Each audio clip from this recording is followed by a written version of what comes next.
Good afternoon, Thrive Chiropractic community. This is Dr. Brianna Tivy checking in with you while we are all still here on quarantine. And I just wanted to check in and talk about nutrition a little bit today. We have been posting little videos with different tips and tricks about ways to lower your overall stress load during this extremely stressful time. And we have covered things like connecting with people and practicing gratitude, which covers mental stress. And we've talked about moving your body and getting outside, and that covers physical stress. But there's a third type of stress that tends to get a little bit more ignored, and that's chemical stress. And that's basically what we're eating, what we're putting into our bodies. And it falls into two categories, either toxicity, which is too much of the bad stuff, or deficiency, which is too little of the good.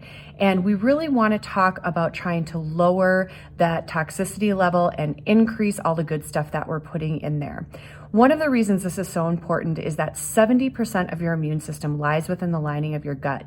So if you are just creating a constant chemical assault into that system, our immune systems just don't have a good way to thrive and keep us healthy. But when we provide that system with the vitamins and nutrients and foods that we were meant to eat, your gut has a better chance of thriving, your immune system getting boost, and we just have a better shot at being healthy.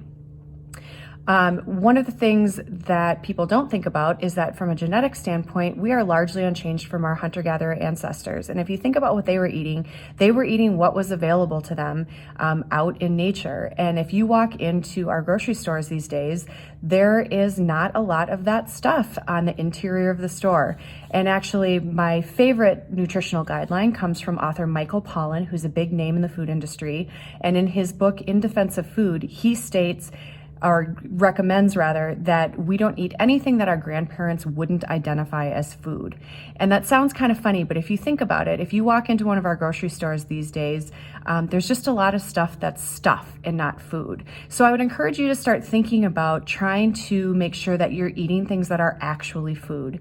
And right now we are in a position where we've got a lot more time on our hands. We've got more time to plan our meals. We've got more time to cook and be with our families, and less opportunity to get out and be eating fast food or at restaurants. So during this time of quarantine, I would challenge you to get a little bit creative with your nutrition. Start paying attention to trying to eat things that are actually food and not a lot of just chemical stuff and fillers.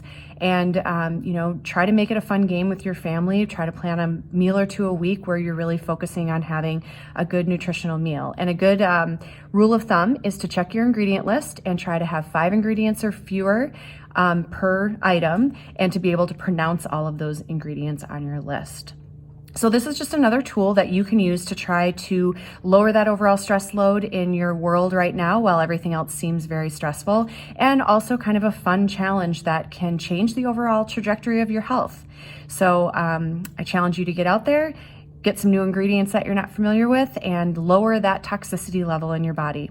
Until then, be well.